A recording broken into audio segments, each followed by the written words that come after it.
If you had this, your risk of COVID after vaccination might be 82 times higher. The Delta variant has been associated with an increasing number of breakthrough cases.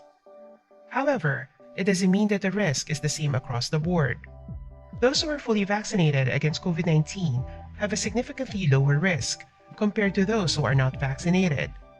According to the US CDC, breakthrough cases happen because no vaccine can provide 100% protection against the disease.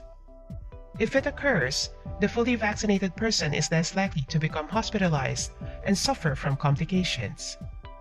That person may just experience mild symptoms and will likely be advised to stay at home, quarantine themselves to protect others, and monitor their condition. Unfortunately, there are those individuals whose risks have been found still high despite vaccination. This is what the new study published in Transplantation suggests. In this study, researchers examined COVID-19 among patients who had organ transplants. They analyzed the data from more than 18,000 fully vaccinated people who underwent transplant surgeries for large organs in 17 transplant centers in the US.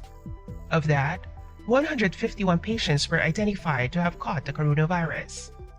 Of 151 patients, over 50% were hospitalized and almost 1 in 10 died. Analysis of relevant factors, including the levels of neutralizing antibodies, have been conducted.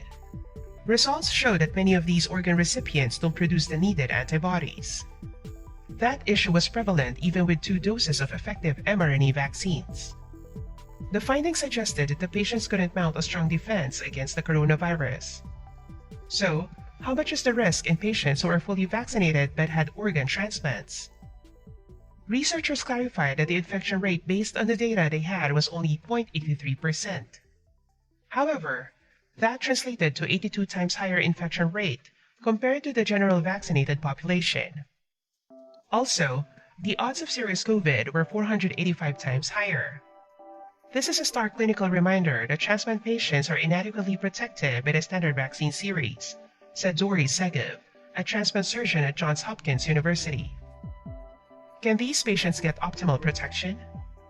According to a study published in the New England Journal of Medicine, those who received the 3rd dose of an mRNA vaccine showed better antibody levels than those who only got 2 doses.